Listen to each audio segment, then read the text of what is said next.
My name's Claire Fox. I'm the director of the Institute of Ideas. This is an extra session based on some people not being here, that some of you will know about. But actually it's a very good opportunity to mull over and reflect on the value of documentaries, which might seem an odd thing to have to mull over, but actually if you're going to be enthusiastic advocates of documentary, I think you can't just assert that, and it actually takes some working through about what it is you're arguing for. Luckily, Nick Fraser here has written a very useful contribution to that important argument that I think is going to have to be had in the forthcoming years. So, Nick Fraser, I know you know him, but I'll do it anyway. He's the editor of Storyville, and he has been since it started in 1997. He's worked as a reporter, a television producer and an editor, and Storyville films, much loved, much admired, always thought-provoking, have won more than 200 awards, 4 Oscars, Sundance Grand Jury Prize, several Griersons, Emmys and Peabodys. One of the reasons I like Nick is that he admits to a persistent, indefeatable belief in the power of reason, and I think we need more of that today than ever before. He's a writer as well as being involved in documentary and commissioning. He's the contributing editor of Harper's Magazine New York, for whom he writes essays. He's the author of a variety of books, a couple to recommend, The Voice of Modern Hatred, The Story of Extremism and Race Hatred in Europe, which he wrote a few years ago, but which it seems to me is worth reprising these days. He wrote The Importance of Being Eaten, with the present leadership of the country. That might be worth having a look at too. And for our purposes, and most importantly, he's written now Why Documentaries Matter. And this is its Sheffield launch. There are copies of the publication available.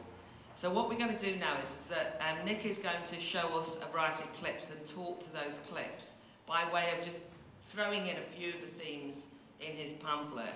I've got millions of questions, but we'll actually only ask him 2 or 3 at the end of that, and then it'll be over to you. So, Nick Fraser, can we give him a warm welcome? Well, just to say that the Reuters Institute, when you become a fellow, they get you to research or write about something, and I came up with a lot of useless ideas until finally the director of studies, John Lloyd, who's a friend of mine, said, well, you should write about documentaries. So I did, and I'm grateful for them because otherwise I might not have done. But the important practical point to make is that they printed 2,500 of these pamphlets that I don't get any money for them, but they're sitting at the back of the room. So would you please take one? But I think I should restrict you to taking 1. The last time I did it, somebody took 10 pamphlets, and I thought that was a bit cheating, really. Okay, what I'm going to show you, I could have made a selection of 10 other clips. I could have made 3 or 4 selections of 10 other clips. So in common with my pamphlet, the point of the next 40-odd minutes is to show you great things about documentaries that illustrate certain things that I really like, but it's a sort of open, non-exclusive process, because I believe the following things about documentaries. I think they're a really interesting, underestimated cultural form. I think they're very democratic. You can watch them no matter what your background. And I think that essentially they have to be constantly surprising. I think innovative is the wrong word, but I think when you start a documentary, you should not know where it's going. And so this is my personal account of not knowing where I'm going watching documentaries, but in the end, it turned out very well, because I didn't know where I was going when I started off with documentaries, but I did get somewhere, and I hope we will at the end of an hour. So the first clip I'm going to show you, I'll cue the clips, is from a documentary that I saw in a left bank cinema in 1970 with my mother. You have to know about my mother because she spent the war years in France. She was French. She spent them in a small village in Normandy. And this film is about the occupation of France. The man you'll see is a very remarkable, largely forgotten Frenchman who, the only stupid thing he did in his life was to try to convince the French to become teetotalers. But he was a Jewish prime minister, he got the French out of Vietnam, and he was a war hero. And this is his account of escaping from detention in a French prison in 1940. So we go.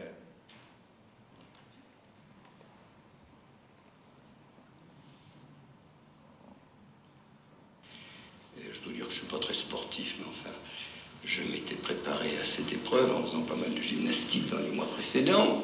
Me voilà donc en haut du mur, j'avais à sauter, c'était assez haut, mais il fallait prendre le risque. Et puis, une fois sauté, eh bien, j'étais en liberté avec tout ce qui devait suivre. Au moment où je vais sauter, il y avait des arbres plantés là le long de l'avenue. J'entends un bruit inattendu, des voix, j'essaye de voir dans la demi-obscurité. Et il y avait un couple sous l'arbre et vous pouvez imaginer l'objet de leur conversation. Lui avait des idées très précises, elle n'était pas décidée. Et ça m'a paru très long. Elle a fini par dire oui, mais vraiment, j'ai eu l'impression d'une très longue résistance. Ils sont partis, alors j'ai sauté. Mais moi, en haut de mon... Je vous promets, j'étais plus content, plus heureux que lui, je vous jure. Je voudrais bien la rencontrer une fois, ça me ferait plaisir de lui dire combien j'ai vécu avec ce couple, cette soirée-là et cette nuit-là. Combien son audace vous faisait plaisir. Et combien son manque d'audace à elle me paraissait intempestif. Enfin, l'amour, la chance, l'évasion, finalement, l'ont emporté. Well, when I saw this film, I had no idea what a documentary was. I'd seen programs on the BBC like The Great War, but I didn't realize you could just interview people about their lives and the connection of their lives and so-called great events. And, you know, you come up with something so clever and circuitous, but actually gets the point. And by the way, his French is wonderful. If I could speak English like his French, I'd be a content person. The next clip I want to show you is also from the 60s, and it comes from a wonderful film of the Pennybakers.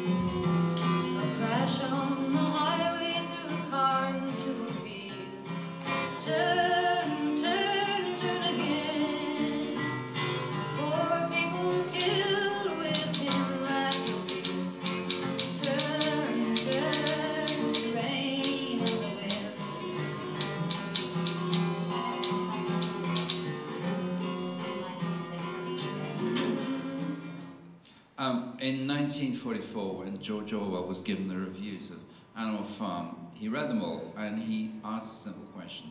He said, they never said how beautiful it was. Why didn't they say that? And the wonderful thing about Don't Look Back is, apart from the fact it invents a whole genre of music documentary, is that it contains these exquisite pieces. You know, you gasp when you see a scene like that. It's the rhythm of his hands on the typewriter that makes you wonder whether he's typing in tune with Joni's great voice. They were an item, by the way, at the time. Or, you know, maybe he's doing that, but after about 10 seconds, he leaves Joni behind and he's trapped in his own thoughts and all that. And you suddenly realize that's why he was so great. That's why he's great. And this is all captured in a matter of 30 seconds. And the film is packed with things like that. If you want an education about the way documentaries appear random, but they uncover things and they push you forward and tell you things you didn't know, this film still appears a really great film. And so those are my two 60s, from very young, seeing films like that. And now we're going to skip on to sort of things I saw as a commissioning editor at the BBC. And I think it's important to say I was both lucky and cunning to arrive at the BBC at a moment when there was a sudden explosion of global documentary talent that has not yet run its course by any means at all. And I think if you seek for reasons why documentaries suddenly became so important and so brilliant, they're partly technological. It's partly that the editing system, you know, random access editing is important, cheaper cameras are important, but there are other factors too. For instance, that it became possible to fund documentaries not just through television, but through cinema as well in a hybrid way. And we're, as I said, we're by no means at the end of this process, but I was very fortunate. And the reason I picked this clip, it comes from Kevin MacDonald's film, One Day in September, is that it's one of the earliest documentaries I saw about a current affair, a current event, let's call it that. The massacre of athletes at the Israeli athletes at the Munich Olympics, which makes absolutely no pretense whatsoever of being even-handed. What Kevin went after was, what did this feel like? What was this event like? So I'll show you the clip and then I'll talk about the response to the film that was quite interesting. So let's go to the clip.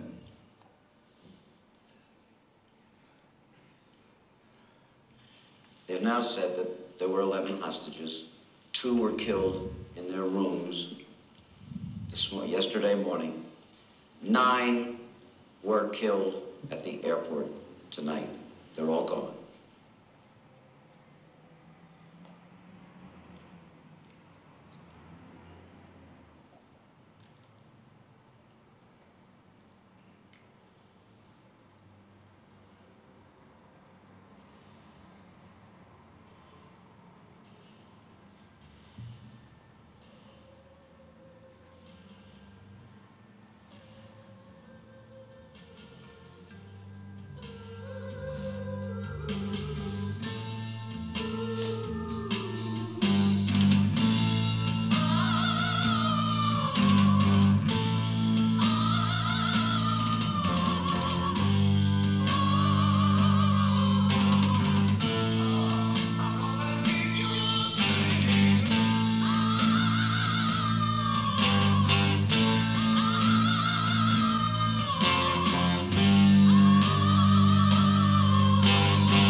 It's worth recalling that on the late review, the poet Tom Nairn used up a lot of airtime saying how much this film disgusted him, and actually Edward Said did too. And I think their pretext was to say it was a Zionist film.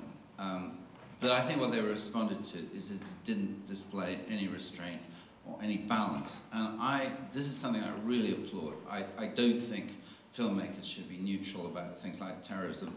I don't think it's a Zionist film, by the way, but that we can argue about. But what I really applauded about sort of freedom of making documentaries in this way with lots of different sources of funding and the power this gave to authors, that you can use the medium of film to say what you want. And if that's what you choose to say in film, well, that's great for me. So I was startled actually when he won the Oscar, and I think Kevin was too. And Kevin has never done a film about a political subject since to that degree, but to me it was a fantastic breakthrough. Okay, so we're going further into the great documentary era as interpreted by me, and the next clip I want to show you, of course, comes from it comes from Werner Herzog. And what you have to know about Werner is he's actually one of the most persistent trashers of documentary. But the second thing you have to know about him, that every film that Werner's done that has been stupendous, with the exception of the early Kinski one, where he's on a raft with the monkeys, has been a documentary or based on documentary truth. And what Werner hates is the sort of routinization of reality implied by verite documentaries. And in this film, you have to know a bit about it first. Little Dieter Needs to Fly. He deals with the life of a middle-aged, broken German. And the important thing you have to know about Dieter is that, like the hero of J.G. Ballard's wonderful novel, Empire of the Sun, he grew up watching planes fly over his village at 50 meters height at top speed. He grew up looking at Mustangs from the US Air Force flying over a German village. So what did he want in life? He wanted to be a pilot. He was not ideological. He knew nothing about the Vietnam War. He knew nothing about America, but he wanted to fly very fast. And he did in Vietnam, but he got shot down and he got captured by the Pathet Lao and tortured. And in this film, remarkably, the broken Dieter is taken back by Werner Herzog to meet people such as tortured him. So we'll show the clip.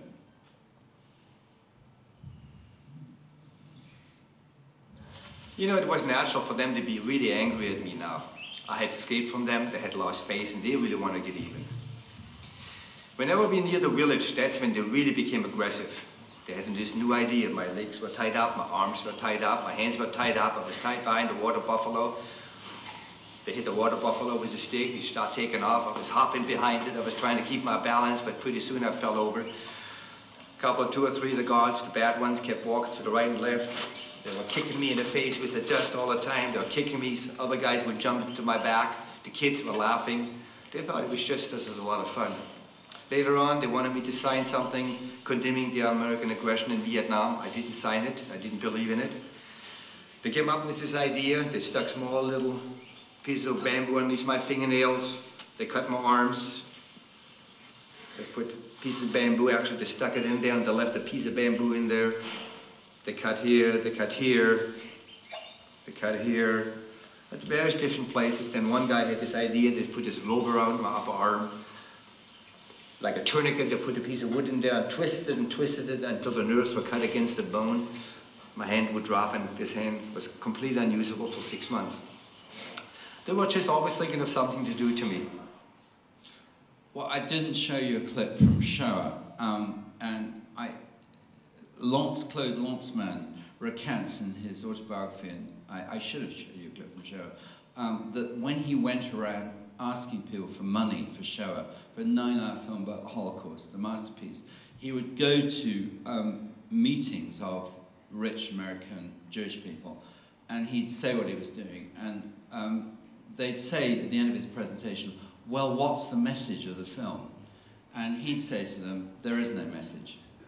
And what is, I think, wonderful about these films of Werner Herzog at his peak is that they just push you through. The reality is so astonishing, so absorbing, that you're never allowed to stop to say, what's this about? What's the message? And at the end of the film, the message is the film. The message is the life of Dieter. The message is actually that this broken man, he doesn't get redeemed or anything like that. Werner doesn't believe in that rubbish, but the actual retelling of the story is important in itself, and that's good enough.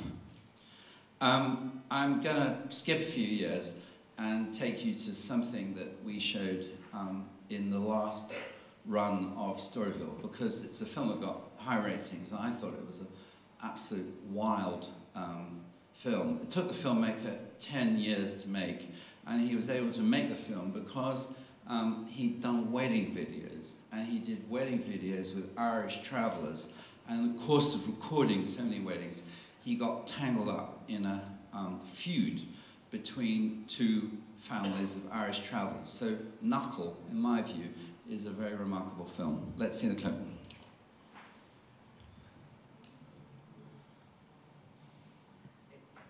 Oh, sorry. I got this wrong. Shit. Can we go forward and back, or what do we do? It's not chaptered. All right, we have to forget about Knuckle. Just watch Tabloid and enjoy it, because it's the kind of film that's practically impossible to fund in this country, because it's whimsical, it's funny, it's not moralistic, and it's just watch it. Sorry about that. So you drive up in your rental car with KJ. I waited, and KJ went in because they're not supposed to be in the room alone with the girls, so KJ went in and said, Joyce is in the car. And Kirk turned around and he threw the keys to his companion and said, I've got to go out in the car and get something, I'll be right back. So he goes out with KJ? Yeah, and didn't come back, and his poor old dumb companion's sitting there staring like he's catching flies, looking at the window waiting for him to come back. He got in the car and he goes, how long have you been in England? Like a robot. He was almost speaking in a monotone voice, and he'd go, they said you didn't love me anymore. It was like he had a personality alteration. Kirk number 1 and Kirk number 2. Kirk number 1 was the man I fell in love with. Kirk number 2 was Cult Kirk.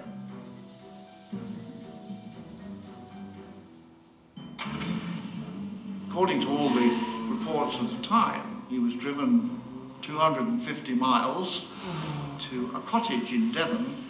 She had a suitcase full of all the equipment required, including, I gather, some Los Angeles Police Department Smith & Wesson handcuffs. He was taken in and chained to, Joyce claims it was ropes, not chains, but chain sounds better. Anyway, he was allegedly chained to a bed, first by his ankle, so that he could actually reach the toilet. The chain was long enough for him to get to the toilet. Subsequently, with the help of Keith May, was spread-eagled, which is a wonderful bondage word, was spread-eagled to the bed. And Keith May discreetly left the room at this point, I think, closed the door behind him, and Joyce had sex with him. And she said to him she was going to go on having sex with him until she found she'd missed a period and would then hopefully be pregnant by him. She wanted to be inseminated? Yes, I think that's the polite word for it. Well, you can view this on the surface as a tabloid romp. That's purportedly what the film is about, but in a clever way.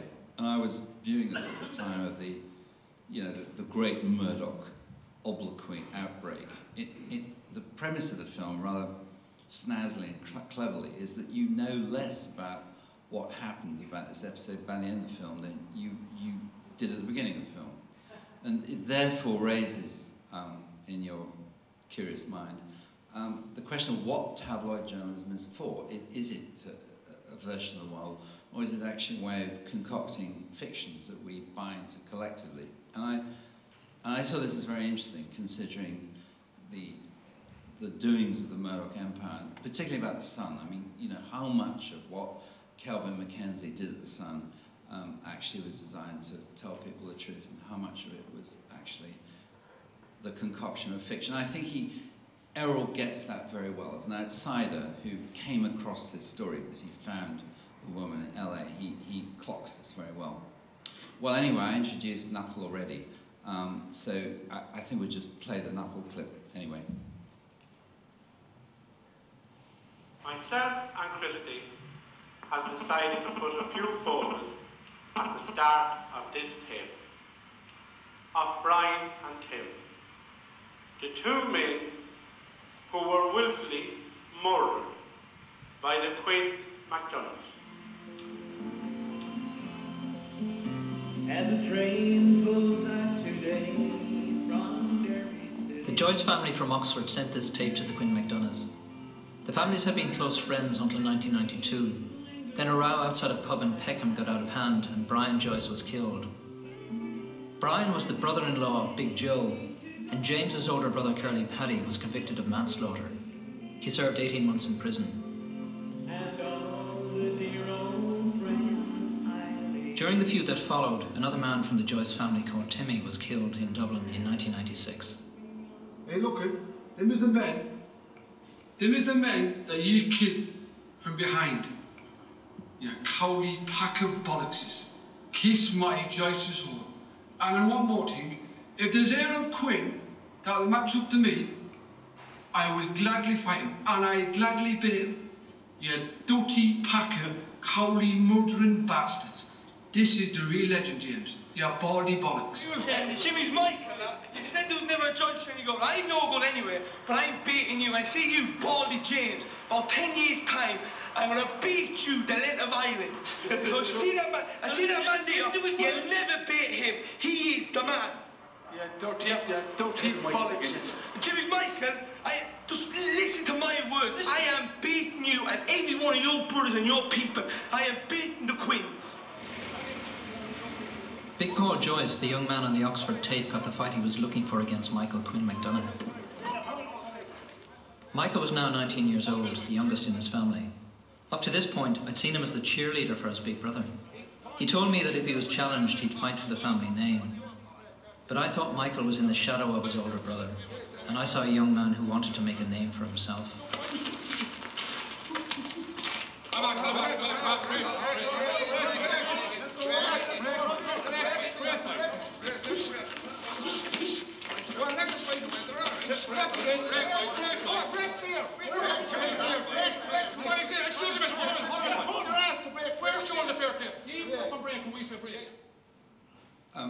I really like this film because in a way I thought it was the ultimate anti-Irish tourist board film.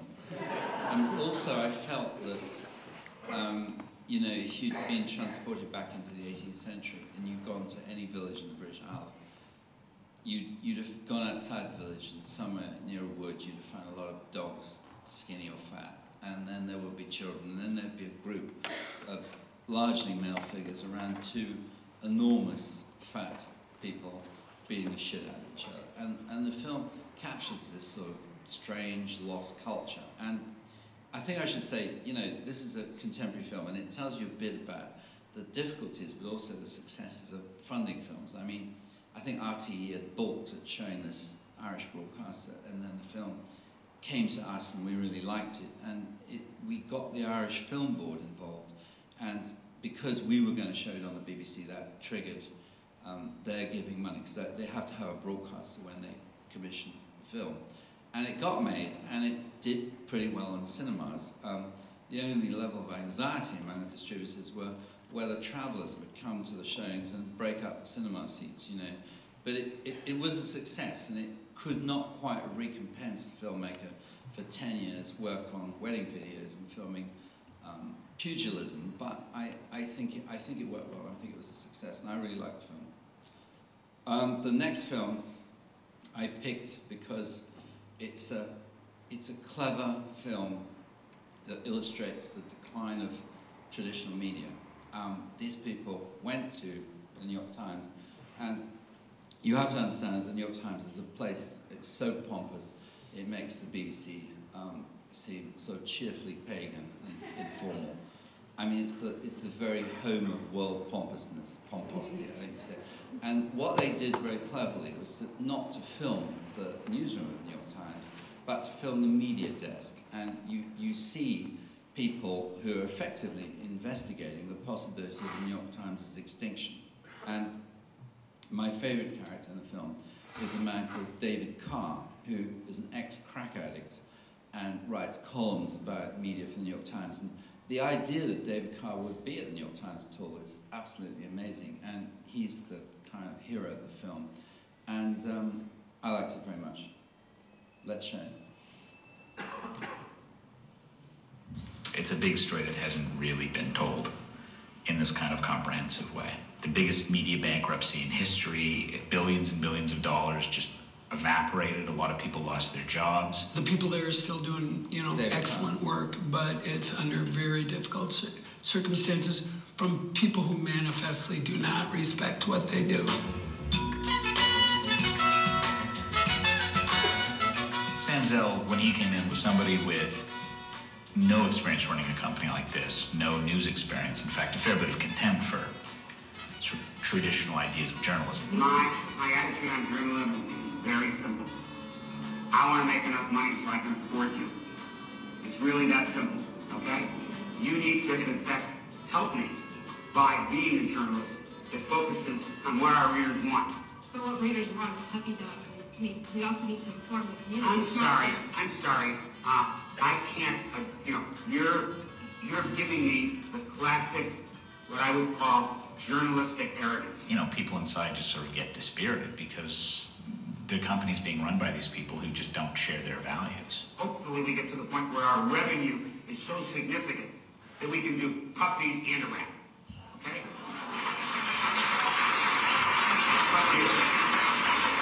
Sam Zell wanted to put Randy Michaels, whom he knew from the radio business, in charge of Tribune Company. Michaels then came in, and one of the first things he worked on was rewriting the company's ethics policy to basically say we're going to be in a much more permissive atmosphere, and you know, it's going to be creative, there's going to be things that offend you. You know what's important to the people who buy advertising? I don't mean the agencies, I mean the people who write the checks. They want to sell widgets, they want to move product, they want the cash register to ring, they want butts and seats. Some people are like, we need something. So this could be as good as any. I mean, it's a kind of, it's a sort of crazy Hail Mary pass. So these guys come in, bought the company, this is how they behaved. This is the result. This company, they drove it into bankruptcy.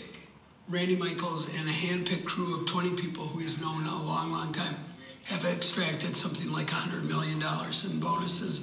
You could call that incentives or you could call that looting, depending on your perspective.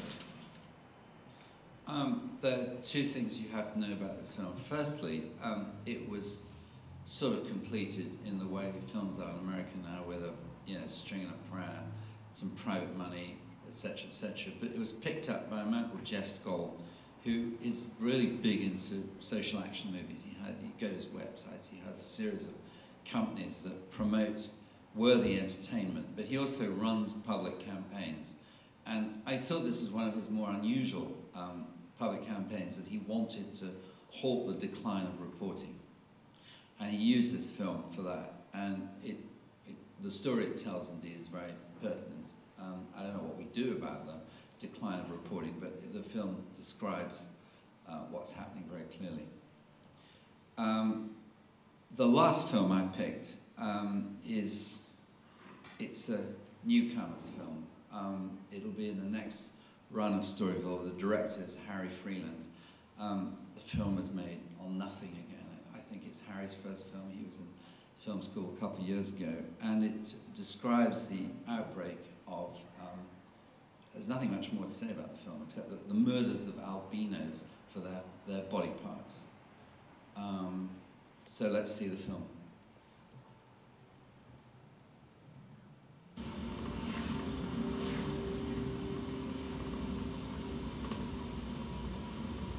Kama leo jamii ilikuwa inaniona kwamba mimi si binadamu na huzunika, natafuta solution. Nawezaje kubadilisha jamii fikiri huyu ni baraka?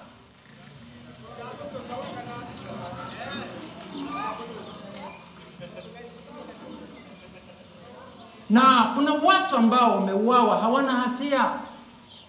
Rafiki yangu akakatwa ni kama sina viazi vina nafuu. Weka huko. Ni watu tu imejitokeza, watu wachache wamedanganywa kwamba kwenye ngozi yangu humu kuna nini jamani? Kuna mali.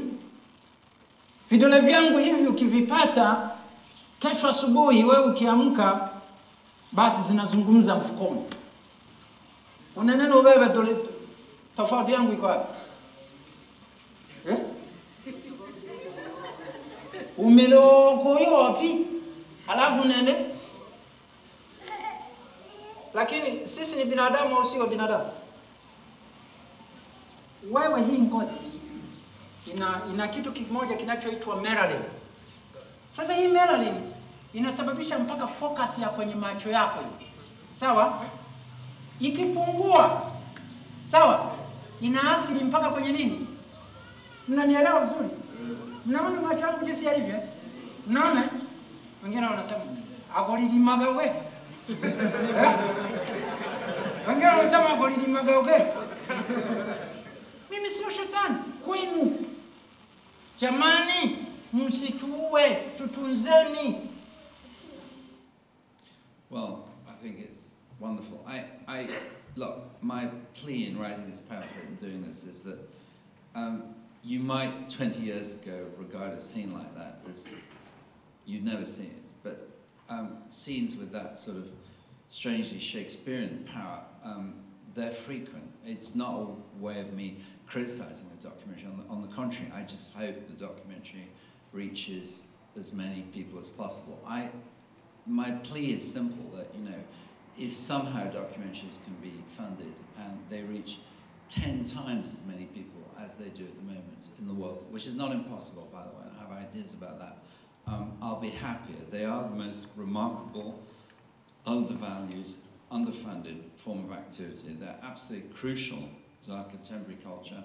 We would miss them very much if they disappeared, and I hope they will survive.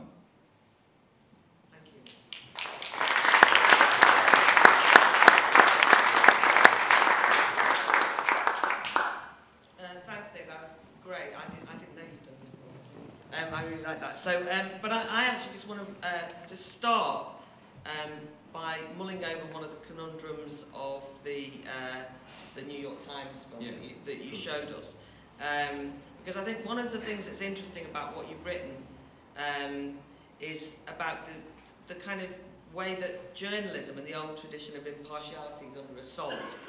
And actually the relationship of journalism to documentaries is also under assault. Absolutely.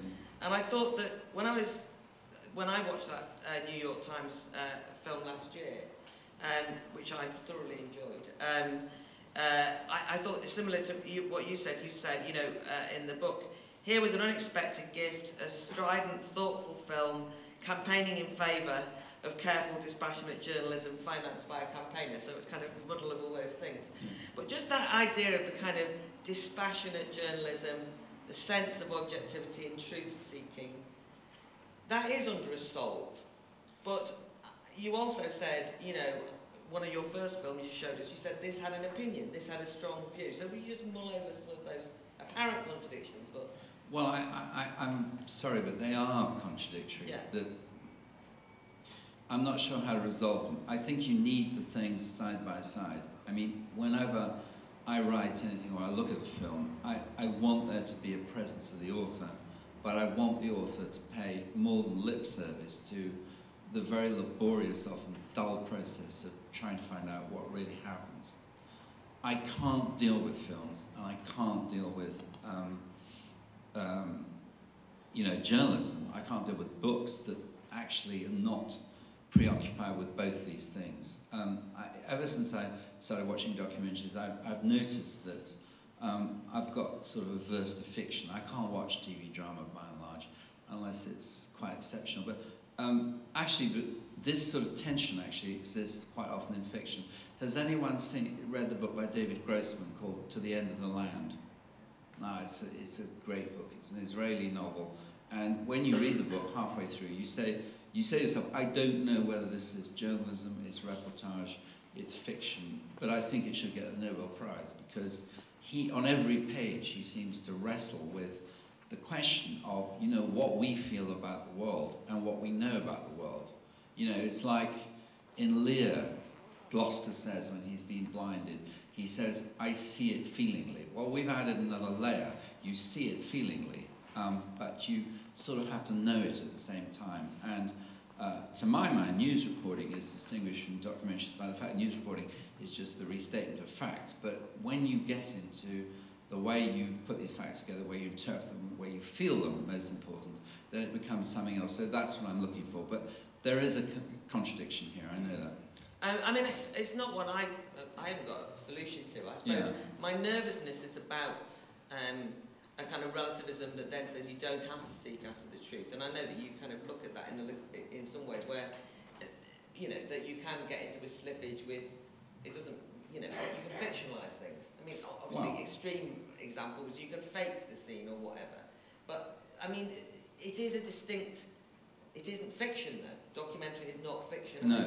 No, I think that look, Lantzmann describes his marvellous film as I don't know what he calls it, he calls it something like a non-fiction drama, and it's rubbish, it's actually a documentary. I think that the whole point of show is that it's true, it's as true as you can make it. he must have spent every minute editing the film asking himself, am I showing the truth? And I think this becomes more and more precious. I think during the Cold War, in a strange way, we were forced to be truthful because there was an ideological battle over different ways of stating what was the truth. And, you know, liberal democracy had to prevail, and an instrument of that was actually, you know, journalism. I think it's very, very much more complicated now by huge factors like the way the internet mixes everything up, but the pervasive elements of advertising and stuff like that, entertainment. But latterly, I'm afraid to say, the arrival on the scene of, you know, liberal propagandists. I mean, the way it's sort of chic now to be involved with any type of social action. It's presumed that films or writing that state that the world has to be changed do change the world. Well, they don't, not all of them, by and large. But this is a new fashion. It almost seems to me that people have huge problem if you just say to them, well, the most important thing is telling the truth. I mean, I make no bones about this. I think that describing things is much more difficult than interpreting them, and much more rewarding. I mean, I think that if you are able to say exactly what something is like, that's worth pages and pages and pages of analysis, but that's just my view. No, well, I think I was moving on to that as well, because one of the things that's become fashionable, in a way, for those people who are most enthusiastic about documentary, I have noticed as an outsider, has been to almost overclaim for them. So yes. It's like sort of like, we need documentaries, you must fund us, because we're going to change the world. But there's, I mean, you quote a nice Arthur Koestler piece when you say about, where he says about liberals, but you quote it, when they start a sentence, you know how it'll end. Yeah. And you make the point that too often films are kind of, the social action film that's saving the world can feel a bit like that. You know what's going to happen before you start, it follows a script and so on. So I just wanted to kind of get that balance, a slightly more modest role for film without it being less enthusiastic. I mean, yeah, that whole problem. I think modesty is good. Modesty is very good. And the fact that most people who make documentaries are egomaniacs doesn't stop modesty from being good. Yeah. And weirdly, Werner Herzog is quite modest. Yeah. I mean, he doesn't appear modest, but he is. So, in fact, because when I see some of those documentaries, many of them I've seen, some I haven't seen, I always think that a documentary that makes you feel different about everything at the end is hugely successful. Yeah. But it doesn't necessarily make you change the world. It doesn't change the world, but it does make the viewer have a different take on the world, which, you know, it's a much more subtle intervention than a kind of more hectoring, this is what we've got to do now to change everything. And so I suppose that's the, thing which you have steered away from. You put it much better than I could. I mean, I managed to say that in 30,000 words, and you've said that in 2 sentences, so great.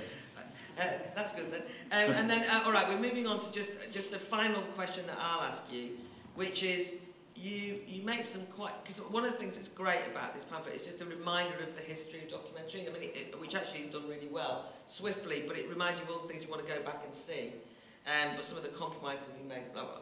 But one of the things that at the end, it's got a series of recommendations. Yeah. And a rather unfashionable thing that you've said is, well, for documentaries to survive, really, they've got to go back to television. Yeah. And that, in fact, some of the cinema fad, I don't know you use that word, there's like snobbery sometimes, kind of art house docs, but television, public service broadcasting is where they should live, and we've got to find a way for that.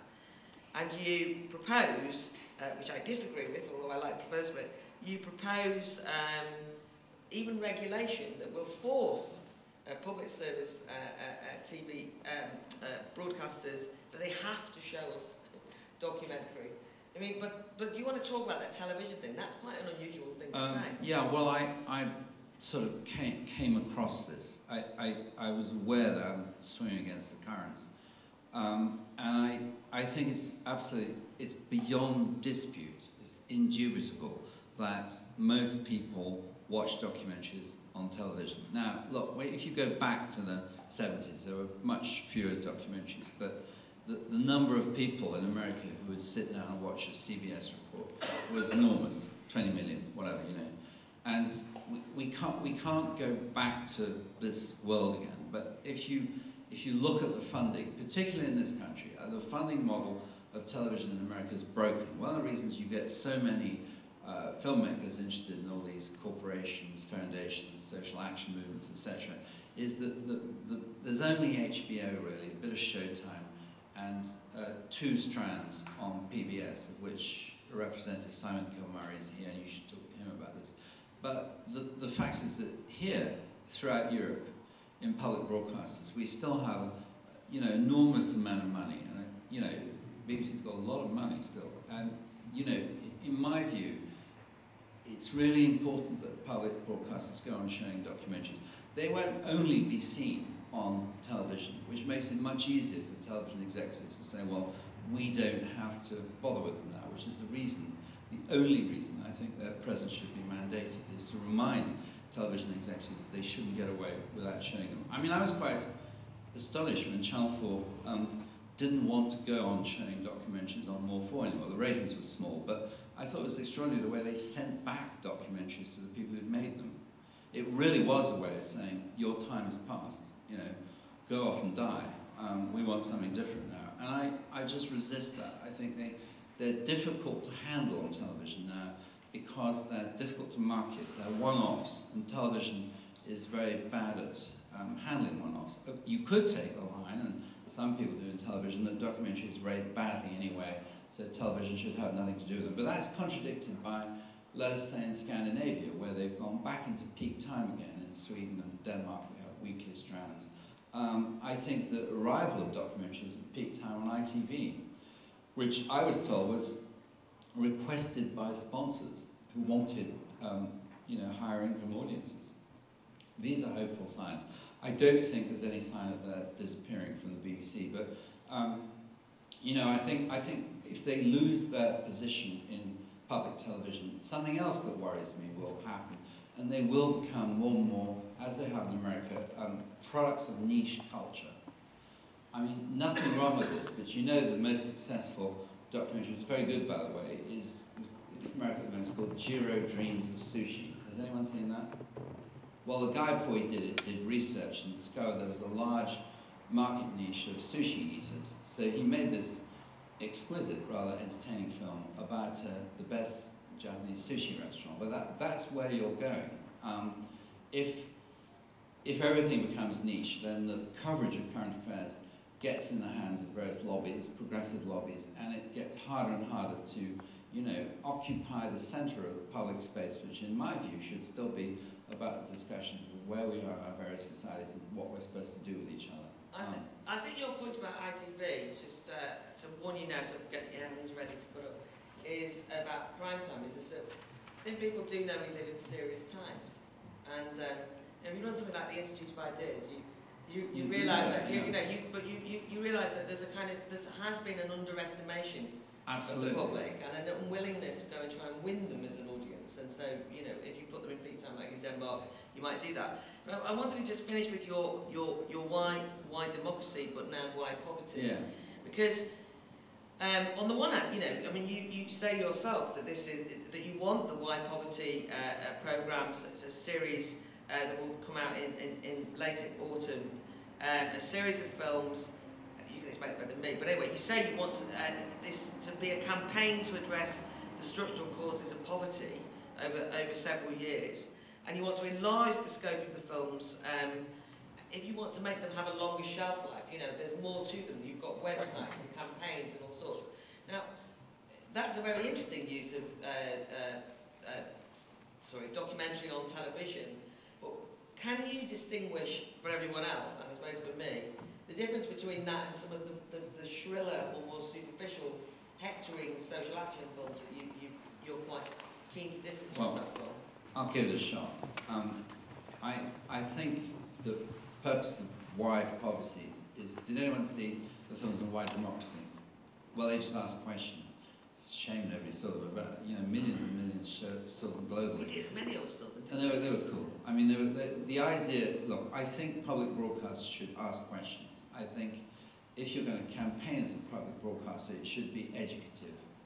I think the real function of the BBC, and I tried to write a piece about this, but I don't think people agree with me, is that the most important thing the BBC can do in the next 30 years, I I know this sounds rather over-ambitious, is to try to stop the world becoming stupid, or to educate the world a bit, as much as possible. And I think the purpose of this wide brand is it shouldn't be more than say to you, do you know that, for instance, I'll give you a fact, the rate of deaths at birth in Sierra Leone is the same as it was in Tom Paine's Lewis in 1760. It is completely unnecessary for babies to die at birth, and it's happening only because of the incompetence of governments or the slipshod nature of aid or the apathy of the world in general. It could be eliminated. And there are lots of things like that. I think the films ask questions. One of the films is about the tax evasion of multinationals in Africa. And it starts off with a scene in a Swiss village where, having received a windfall from the privatization of a large company, the village, except for one person, a local school teacher, vote not to give any of the money back to Africans. So, these are facts. Things can be done about this. And this is what the 8 films describe. And they ask different questions. There's a question attached to each film. Like there's a film, for instance, an extraordinary film, about a Bedouin marriage where the husband wins a booby prize for most stupid husband in the world, right? Because he doesn't want his wife to work. He actually has 2 families, one with sons and the other with her family, all daughters, and he despises her because she's only got daughters. And the village elders have to come tell him, you've got an intelligent wife, she should work. Now, these things are all connected with things that there have been campaigns about by Oxfam and the like. All we would do in our films and our website is to say, this is a documentation, these are the important questions, and what we would do after the transmission, which we're working on, is to make the films available to everyone. They can be downloaded, they can be streamed. We're thinking of putting them even on BitTorrent. We have 30 shorts. And the idea is that this starts on public broadcasting, but when it leaves public broadcasting, it's like someone who's learned to swim in the big sea, and you say to the person, you say to the child, now, go and have a good swim, see what you can do now. So if they're taken up by campaigners, by Oxfam and the like, that's fine by us, but the films have their own integrity because they're part of a project we organise that has, in a good way, I think, somewhat limited, more limited goals. That is to ask the question why. Okay, can we thank Nick? That was really can I see if anyone, I'll take kind of bundles of questions or points rather than just one, just to see if anyone wants to speak. So if you want to speak, put your hand up. If you do. Right, so there's that lady there, and there's a tentative person there, but yes. Sorry, oh yes, can you wait for the mic comes, yeah. Sorry. A question then, just to pick up on that last point about letting something go beyond the public service remit. How is that reconciled with the licence fee and with the fact that the BBC, the British taxpayers are paying for that in the first place? Well, the British taxpayer, I'll give you the figures. The contribution of Storyville was £300,000, and the contribution of the Open University was £200,000. The total budget for the project, including outreach, has climbed to €9 million.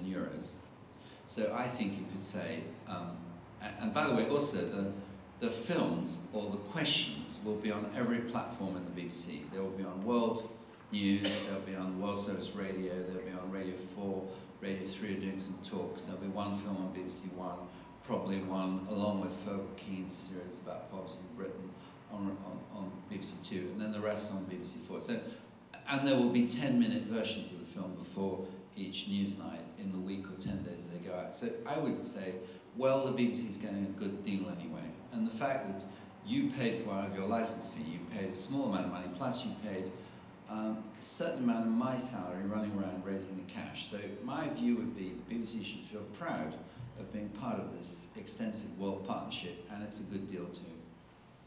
And just on the, I think that the point about the partisan point then is one of the things that you're actually asking for a clarification or a move away from a fairly strict impartiality, more in terms of like who you can fund with and who you can work with. I think that's necessary. I think it.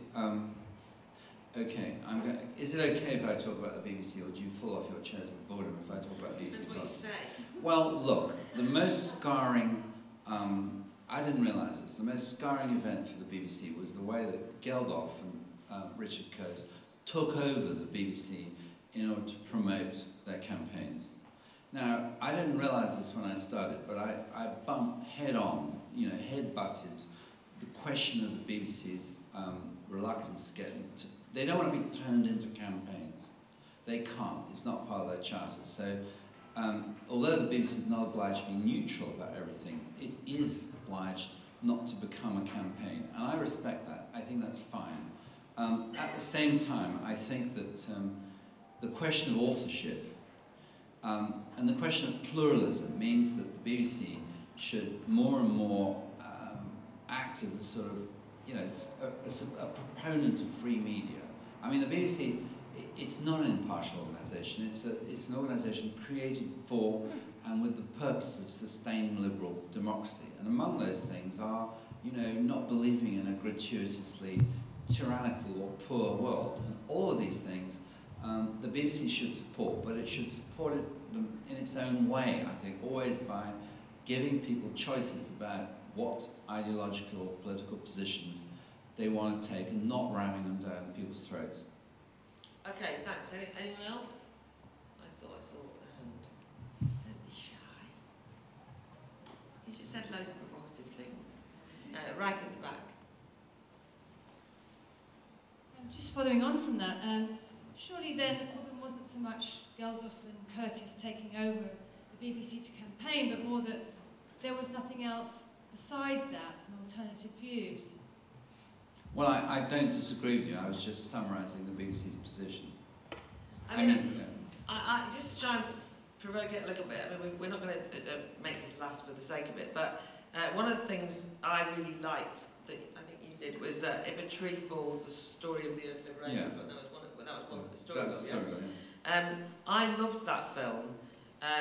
I'm notoriously anti-environmentalist, but I loved that film because it was so complicated. And every time and it was obviously made by people who were quite sympathetic to the main protagonists who had got involved in this movement, or it seemed to me it was probably sympathetic in that direction, but that didn't matter to me because it was such a brilliant documentary that I argued about it with everybody who watched it with me for weeks and weeks afterwards, to the point where I still don't know what I think, because it kept presenting you with new ways of thinking about, you know, facts and so on.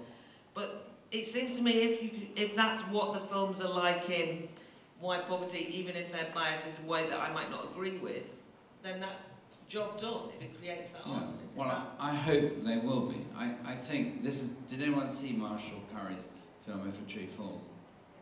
Okay, so it was about this organisation called the Earth Liberation Front, who went around blowing up, not trees, but four-wheel drives, and about what had happened to all the militants when one of them got turned by the police and then turned the rest in. And yes, it was a film that was much stronger because it contained interviews with the police, Oregon police, and it asked you what was the responsibility of these activists and how they should be punished, if indeed they should be punished, and it, on the whole, left you free to make up your own mind about it. So I like that. Okay, thanks. Anything else? Yeah. Can you just wait till the mic comes? I'll just give you one last chance to put your hands up, but otherwise we will close it down. Yeah. This is a different question coming back to like different forms of documentaries. Yeah. But lately we've seen a lot of like hybrid documentaries where there's part, it's not fiction, but it's a retold story.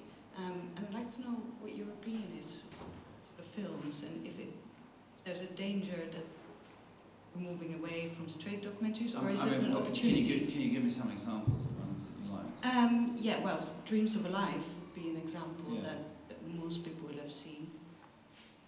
I actually prefer straightforward documentaries. I think, you know, the question of what is the truth, and is the truth told more conveniently by reconstitutions of actors rather than interviews. I think this conversation belongs in film schools. Like the bizarre notion that film schools appear to nurture that everything is subjective and there isn't any truth except what the camera records.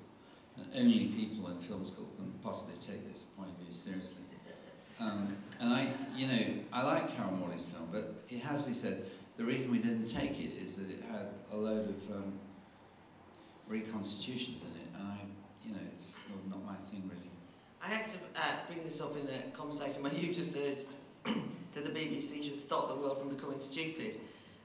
But when I watch Made in Chelsea and Towie, the thing that's really fascinating, which I quite like, no, but the thing that really annoys me is I end up believing them, and then I get mad, even though they tell you it is real, because I don't know which bits are real or not. So I'm only making that point, which is that it's set, we all know they're made up. It's obviously ridiculous that I'm sitting there, but I actually think, have they split up then? And then I think, oh, maybe they weren't ever going out, because maybe they only did it, and I don't know what's going on. So if it wasn't a waste of my time watching them in the first place, it's definitely a waste of my time and I don't know how to interpret it. But I mean, on a more serious note, that has slided in, that kind of definitely. To serious docs too. I think that relativism has slid everywhere, and I don't think this is a good thing. So actually, I have to say, in case I'm quoted about, well, I don't think the BBC should become a grand, pompous institution as it was in the days of Lord Reed. I just think people don't understand the degree.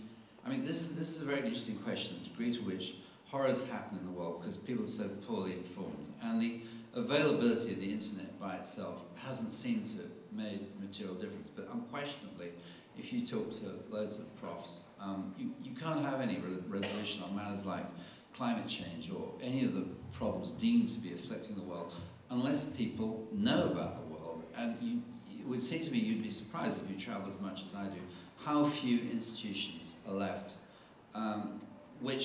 whose function, whose role it is to inform the world, and the BBC is one of them. So we're very lucky, in my view, for all the problems you lot may have at the BBC, that it exists. Okay, I'm going to end it there. I think that the thing that I would urge you to take the pamphlet and to read it and to get others to read it too, is because I do think that, ironically, whereas often documentary makers, I know, maybe have an overinflated view of what their film can do, they often can't really then explain to me why documentary is important and as assertion. And I think something like Knuckle that we saw is an indication of something, that's not a political film. It's a film but it's still, I think about it all the time. I don't really think about it, but I've thought about it a lot since I saw it, and it's made me see the world slightly differently. So I don't think they stop the world from becoming stupid. I mean, I just happen to think the world isn't stupid, but very often people who work in broadcasting think that we are. Yeah. And actually, intelligent public discussion about almost anything is what is required in serious times, rather than over-earnest documentaries about the things that we think of, because that just gets tiresome. But intelligent films, and I think that what I loved about Nick's pamphlet is he reminds you of all those films that you've either seen or wanted to see. He said himself to me earlier, it is contradictory. That's sometimes because it's hard to resolve the problem, sometimes because he hasn't quite worked it out. But if you read something, just like if you watch something, that at the end of it makes you rethink about everything you thought about documentary and ask loads of questions, and I know I'm going to have lots of arguments, that's a good enough job for me. And normally, Nick, Fraser and I argue over everything, so I'm not being unduly sycophantic. I don't work in documentary, don't need a commission, so I can assure you, if I say it's worth reading, it's bloody well worth reading. Thank you very much, Nick Fraser.